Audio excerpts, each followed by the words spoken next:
안녕하세요. 오늘은 핀테크 혁신의 두 주역, 업스타트 홀딩스하고 누홀딩스, 이 두 회사를 성장주 관점에서 한번 제대로 파헤쳐 보겠습니다. 네, 안녕하세요.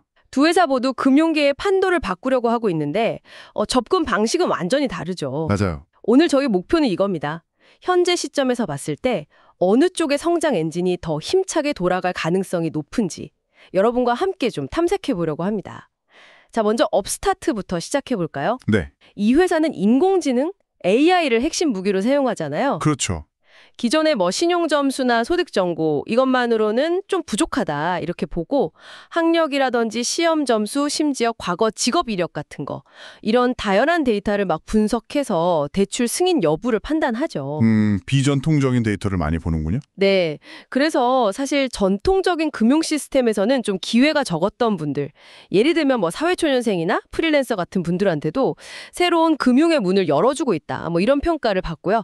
반면에 누홀딩스, 우리한테는 누뱅크라는 이름이 더 익숙할 것 같은데요. 네, 누뱅크 많이 들어봤죠? 라틴 아메리카를 정말 뒤흔든 디지털 은행의 거인입니다. 특히 그 브라질, 멕시코, 콜롬비아 여기서 엄청난 영향력을 보여주고 있죠. 맞아요. 성장세가 무서웠죠? 모든 걸 그냥 스마트폰 앱 하나로 다 해결하는 완전 디지털 경험, 그리고 진짜 파격적인 게 수수료 없는 신용카드, 이걸로 기존 은행들을 압도하면서 엄청나게 성장했습니다. 네, 그 부분이 아주 주요했죠.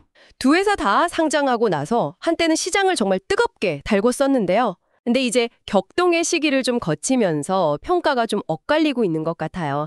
지금 바로 이 순간에는 어느 기업이 더 매력적인 성장 스토리를 보여줄 수 있을까요? 자, 업스타트의 엔진룸부터 한번 열어보겠습니다. 업스타트 사업 모델을 조금 더 깊게 들여다보면요. 이 회사가 직접 돈을 빌려주는 그런 대부업체는 아니라는 점. 네, 이게 중요하더라고요. 그렇죠. 직접 대출은 안 하죠. 은행이나 신용조합, 자동차 판매점 같은 파트너사들, 이 파트너사들을 대신해서 AI로 대출 심사를 해주고 그 성사된 대출건마다 수수료를 받는, 뭐랄까 일종의 기술 중개자 역할을 하는 거죠. 네, 맞습니다. AI 플랫폼을 제공하고 수수료를 받는 모델이죠. 그리고 업스타트의 운명을 진짜 좌우하는 가장 큰 변수, 이게 바로 금리입니다. 금리요. 네, 혹시 금리가 역사적으로 낮았던 2020년, 2021년 기억하시나요? 그럼요. 그때 주식시장도 엄청났고요. 맞아요. 그때 업스타트는 정말 날개를 달았습니다. 대출 수요가 폭발하면서 매출이요, 2020년에 42% 늘고 그 다음 해인 2021년에는 무려 264%나 치솟았어요. 264%요? 와, 거의 핀테크 신화 수준이었네요. 그렇죠. 그렇게 보였죠. 정말 엄청난 성장세였는데 하지만 파티는 영원하지 않았습니다. 금리가 갑자기 오르기 시작하면서 상황이 완전히 뒤바뀌었죠. 네, 정확합니다. 딱 그렇게 됐어요. 2022년에는 매출 성장이 거의 멈췄고요. 마이너스 1%. 그리고 2023년에는 아예 39%나 급감했습니다. 39% 감소면 타격이 엄청났네요. 네. 금리가 오르면 당연히 사람들이 대출받기를 좀 주저하게 되잖아요. 그렇죠. 이자 부담 때문에요. 그리고 돈을 빌려주는 그 파트너 은행들도 경기 침체 우려가 커지니까 대출 분턱을 확 높여버립니다. 그러니까 업스타트의 AI가 아무리 뛰어나다고 해도 이 거시경제의 큰 파도 앞에서는 좀 어쩔 수 없었던 거죠. 그런데 여기서 정말 흥미로운 반전이 있어요. 저도 이거 보고 좀 놀랐는데 매출이 그렇게 곤두박질 치는 와중에 업스타트의 핵심 수익성 지표잖아요. 기여 마진. 네, 기여 마진 중요하죠. 그러니까 수수료에서 실제 이익으로 남는 비율인데 이게 오히려 개선됐다는 거예요. 2021년에 한 50% 수준이었는데 2023년에는 63%까지 올라갔어요. 이게 어떻게 된 걸까요? 보통 매출 줄면 이익률도 같이 떨어지는 거 아닌가요? 와, 정말 중요한 포인트를 짚어주셨네요. 보통은 그렇죠. 매출 줄면 고정비 부담 때문에 이익률도 같이 나빠지기 마련인데 업스타트는 정반대였어요. 여기에는 두 가지 핵심 요인이 작용한 걸로 보입니다. 두 가지요? 네, 첫째는 끊임없는 자동화 노력이에요. 더 많은 대출 심사 과정을 계속 자동화하면서 건당 처리 비용을 줄인 거죠. 효율성을 높인 겁니다. 비용 절감이 있었군요. 그렇죠. 둘째는 리스크 관리 강화입니다. 금리가 오르는 시기에는 아무래도 좀 위험하니까 상대적으로 부실 위험이 낮은 소위 말하는 슈퍼 프라임 등급, 이런 우량 차입자 비중을 전략적으로 늘렸어요. 아하, 고객 포트폴리오를 조정한 거네요. 네. 그러니까 단순히 그냥 몸집만 줄인 게 아니라 뭐랄까 더 효율적이고 좀 단단한 근육질로 체질을 개선했다. 이렇게 볼 수 있는 거죠. 위기 속에서 오히려 우영 효율성을 극대화하는 그런 능력을 보여준 겁니다. 와, 매출 급락 속에서 이익률을 끌어올렸다는 건 정말 대단한데요. 위기 관리 능력이 진짜 돋보이네요. 그럼 최근 상황은 좀 어떤가요? 2024년 들어서면서 분위기가 또 달라졌다고 들었는데요. 네, 맞아요. 2024년 들어서면서 이제 연준의 금리 인하 기대감도 커지고 실제로 인하가 좀 시작되면서 다시 반등의 기미를 보였습니다. 매출이 24% 증가세로 돌아섰죠. 오, 다시 플러스 성장으로요? 네, 물론 다시 이제 대출 승인 문턱을 조금 낮추면서 다양한 신용 등급의 차입자들을 다시 받아들이기 시작하니까 기여 마진은 60%로 아주 약간 떨어지긴 했습니다. 그래도 60%면 높은 수준인데요. 그렇죠. 근데 더 중요한 건 뭐냐면 조정이 PDITA, 그러니까 실질적인 영업현금 창출 능력을 보여주는 이 지표가 연간 기준으로 다시 흑자를 기록했다는 점이에요. 아, 드디어 흑자 전환? 네, 이게 뭘 보여주냐면 금리라는 외부 변수에 업스타트가 얼마나 극도로 민감하게 반응하는지 이걸 여실히 보여주는 거죠. 금리가 움직이니까 실적이 바로 그냥 따라서 움직이는 겁니다. 정말 금리에 따라서 롤러코스터를 타는 느낌이네요. 그렇다면 앞으로의 전망은 어떤가요? 분석가들은 꽤 긍정적인 예측을 내놓고 있는 것 같던데요. 맞습니다. 앞으로 한 3년 정도 2024년부터 2027년까지요. 이 기간 동안 금리가 점진적으로 더 내려갈 거다. 이런 가정하에서 분석가들은 업스타트의 매출이 연평균 36% 성장할 걸로 보고 있고요. 연평균 36% 상당한데요. 네. 그리고 조정 EPDITA는 무려 연평균 245%나 폭증할 것으로 예상하고 있습니다. 245%요? 연평균? 와, 이건 정말 놀라운 수치인데요. 그렇죠.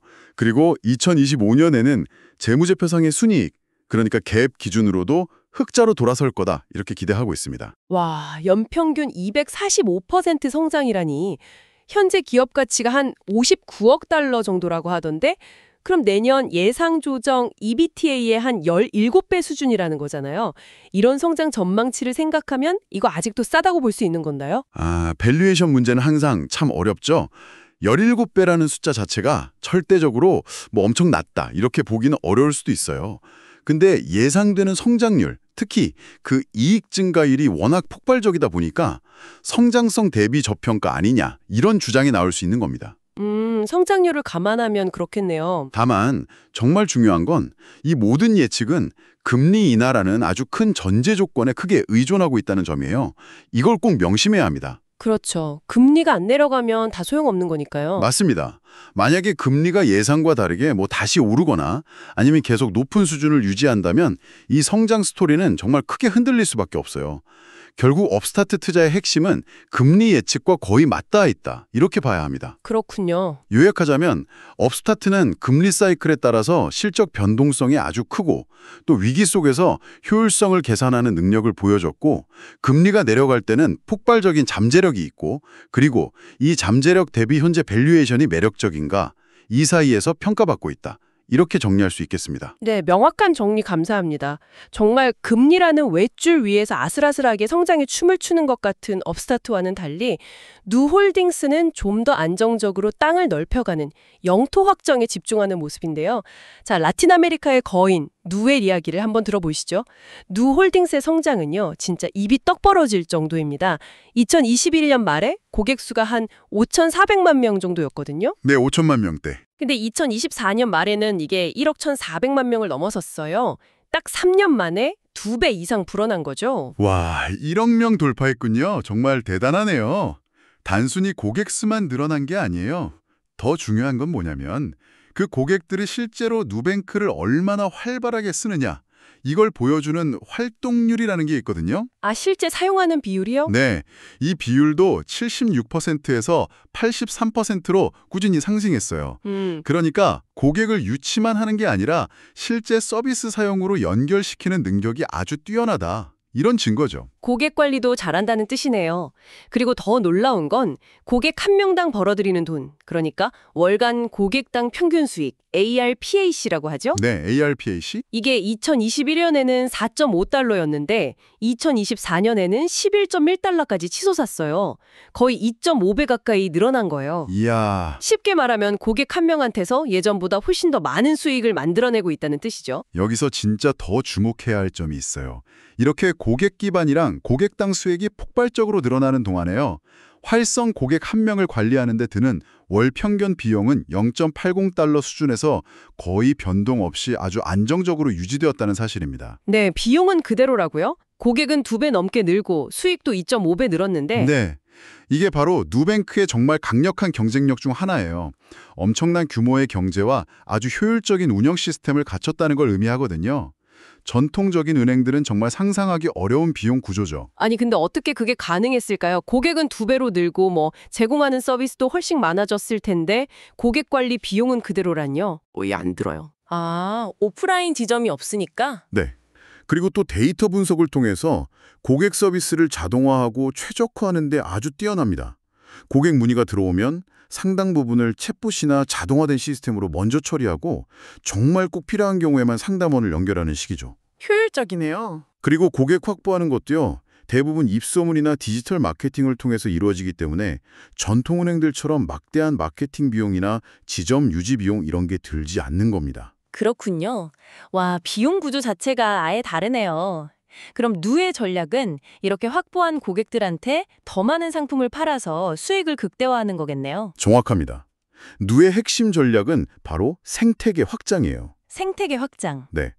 처음에는 그 수수료 없는 신용카드로 고객을 확 끌어모으고 그 다음에는 개인 대출, 소액 투자 상품, 보험, 전자상거래 연동결제, 심지어 암호화폐 거래 기능까지 계속 서비스를 굳혀나가는 거죠. 아, 점점 더 많은 서비스를 제공하는군요. 그렇죠.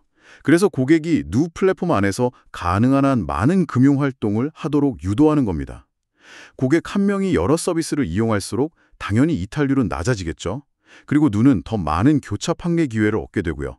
이게 바로 아까 말씀드린 ARPAC, 고객당 수익이 급증한 비결이기도 합니다. 아하, 그래서 ARPAC이 그렇게 높게 올라갔군요. 과거 성장세는 정말 눈부셨습니다.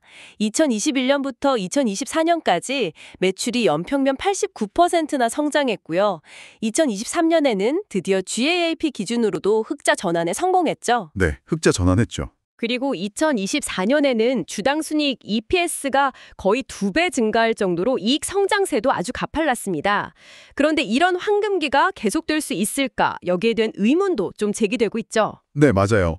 바로 성장 둔화 가능성입니다. 어떤 기업이든 영원히 그렇게 고속 성장만 할 수는 없는 거니까요. 그렇죠. 언젠가는 둔화되겠죠. 몇 가지 좀 구체적인 우려 요인들이 있습니다. 첫째는 핵심 시장인 브라질에서의 성장 여력이 예전 같지 않다는 점이에요. 이미 브라질 성인 인구의 거의 60% 가까이가 누 고객입니다. 와, 60%면 진짜 높네요. 거의 포화성태에 가까워지고 있다는 신호네요. 그렇죠. 둘째는 경쟁 환경이 점점 치열해지고 있다는 겁니다. 특히 그 전자상거래 거인이죠. 메르카도 리브레. 여기가 메르카도 파고라는 금융 서비스를 아주 공격적으로 확장하면서 직접적인 경쟁자로 떠올랐어요. 아, 메르카도 리브레도 금융을 하는군요. 네. 그 외에도 전통은행들이 가만히 있진 않겠죠. 디지털 전환의 속도를 내고 있고 다른 핀테크 스타트업들의 도전도 계속 거세지고 있습니다. 브라질 시장 포화랑 경쟁 심화 말고 또 다른 위험 요인은 없을까요? 라틴 아메리카 지역 자체의 거시경제 변동성도 절대 무시할 수 없어요. 아, 지역 리스크요? 네. 높은 인플레이션이라든지 정치적인 불안정성, 또 환율 변동 같은 것들. 이런 것들은 소비자들의 금융 활동을 위축시킬 수 있고 당연히 누의 실적에도 직접적인 영향을 줄 수 있습니다.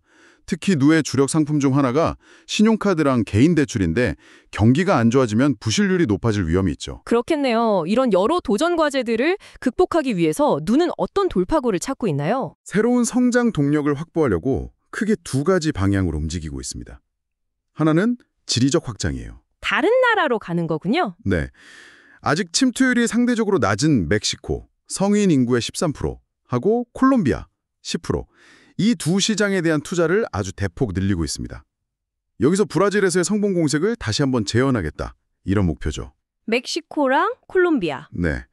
또 다른 하나는 미국 시장 진출입니다. 아직은 좀 초기 단계이긴 한데 히스패닉 커뮤니티를 중심으로 미국 시장의 문을 조심스럽게 두드리고 있습니다. 미국까지요? 멕시코, 콜롬비아, 미국으로 영토 확장이라 정말 야심찬 계획이네요.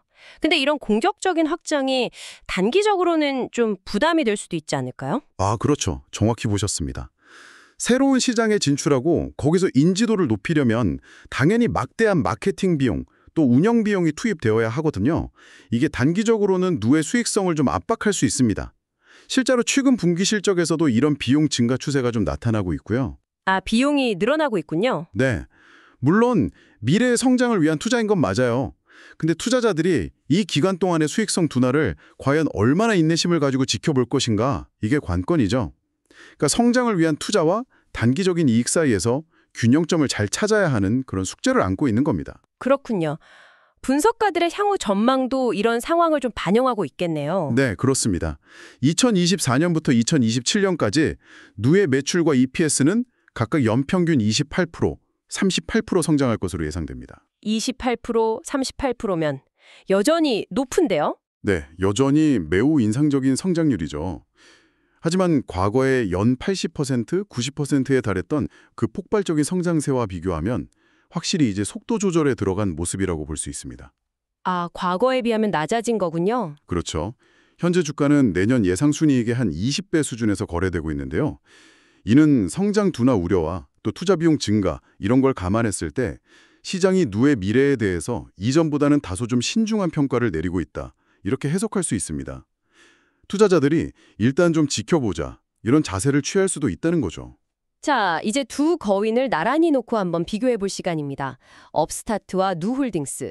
각자 명확한 강점과 약점, 그리고 기회와 위험 요인을 가지고 있는데요. 현재 시점에서 봤을 때 성장주 투자자에게 더 매력적인 선택지는 과연 어느 쪽일까요? 아, 정말 어려운 질문이네요. 두 회사 모두 정말 혁신적인 기술이랑 비즈니스 모델로 각자의 영역에서 파괴적인 영향력을 보여줬으니까요. 하지만 현재까지 저희가 분석한 내용을 종합해보면 단기적인 성장 모멘텀이라든지 밸류에이션 측면에서는 업스타트 쪽에 조금 더 무게가 실릴 수 있지 않나 싶습니다. 오, 업스타트 쪽이요? 어떤 근거에서 그렇게 보시나요? 첫째는요. 업스타트는 금리 인하라는 아주 명확한 촉매제를 가지고 있어요. 아, 금리. 네. 금리가 내려가면 실적이 정말 극적으로 개선될 가능성이 높고 또 그 예상되는 성장률, 특히 아까 말씀드린 조정 이비타 성장률이 매우 높게 점쳐지고 있잖아요. 245%였죠? 네, 반면에 누는 이미 상당 부분 성장한 상태에서 추가 성장을 위해서 비용 투자를 늘려야 하는 그런 국면에 있고요. 둘째는 밸류에이션입니다. 업스타트의 내년 예상 조정 이비트다. 대비 17배. 이게 누의 내년 예상 순이익 대비 20배와 비교했을 때 그리고 업스타트의 그 폭발적인 이익 성장 전망치를 고려하면 상대적으로 매력도가 좀 더 높다고 평가될 여지가 있는 거죠. 물론 이건 어디까지나 예상치에 기반한 비교입니다만. 성장률과 밸류에이션만 보면 업스타트가 좀 더 눈에 들어온다 이런 말씀이시군요. 하지만 누의 그 안정적인 고객 기반 그리고 그 생태계의 힘을 간과할 수는 없지 않을까요? 업스타트는 반대로 금리 변동성에 너무 취약해 보이기도 하고요. 아, 정확한 지적이십니다. 바로 그 점이 누의 정말 강력한 매력 포인트죠. 누는 1억 명이 넘는 그 거대한 고객 기반을 바탕으로 아주 효율적인 디지털 제국을 구축했어요. 말씀하신 대로 고객 락인 효과도 상당할 것으로 보입니다. 일단 누의 생태계에 익숙해진 고객들은 쉽게 다른 서비스로 옮겨가기 어렵거든요. 그렇죠. 한번 쓰기 시작하면 계속 쓰게 되죠. 네, 장기적으로 보면 금리 변동이라는 외부 요인에 크게 흔들리는 업스타트보다 훨씬 더 안정적이고 예측 가능한 현금 흐름을 만들어낼 잠재력이 분명히 있습니다. 누는 흔히 말하는 타이트십, 그러니까 아주 빈틈없이 잘 운영되는 그런 회사예요. 다만 지금 현재는 성장 속도 조절과 미래를 위한 투자 확대라는 단기적인 과제에 직면해 있는 것이죠. 시장은 아마 이 과제를 어떻게 잘 해결해 나가는지 좀 확인하고 싶어 할 수 있습니다. 그렇다면 현 시점에서의 결론은 단기적인 성장 반등 에너지나 밸류에이션 매력도 이걸 좀 더 중시한다면 업스타트가 나아 보이고 장기적인 안정성이나 플랫폼 생태계의 확장성 이걸 더 중시한다면 누홀딩스가 더 매력적으로 보일 수 있다. 뭐 이렇게 정리할 수 있을까요? 네, 전반적으로 그렇게 볼 수 있습니다. 다만 이제 오늘의 분석 초점이 성장주 관점이었기 때문에 향후 몇 년간의 성장률이라든지 이익 개선폭 여기에 좀 더 비중을 둔다면 금리 인하 시나리오 하에서는 업스타트의 단기적인 매력이 상대적으로 좀 더 부각된다. 이렇게 정리할 수 있겠습니다.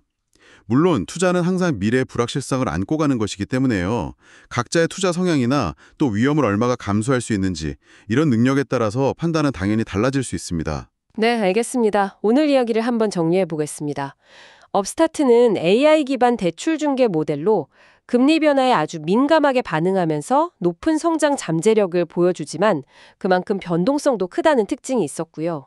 위기 속에서 효율성을 개선하는 저력도 보여줬고 현재 밸류에이션은 향후 성장 기대치를 고려했을 때 매력적일 수도 있다. 이런 점들을 짚어봤습니다. 네, 그리고 누홀딩스는 라틴 아메리카를 장악한 디지털 은행으로서 방대한 고객 기반과 강력한 생태계, 또 효율적인 운영이 강점이지만 핵심 시장의 성장 둔화와 경쟁 심화, 그리고 신시장 개척을 위한 투자 확대라는 과제를 안고 있다. 이렇게 요약할 수 있겠네요. 네, 맞습니다.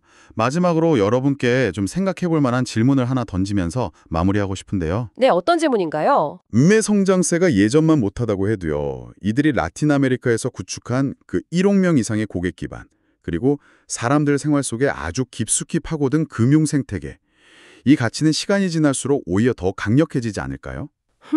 그럴 수도 있겠네요. 어쩌면 단기적인 금리 변동에 막 일희일비하는 그런 모델보다 훨씬 더 견고한 장기적인 해자, 경쟁 우위를 구축하고 있는 것일 수도 있습니다.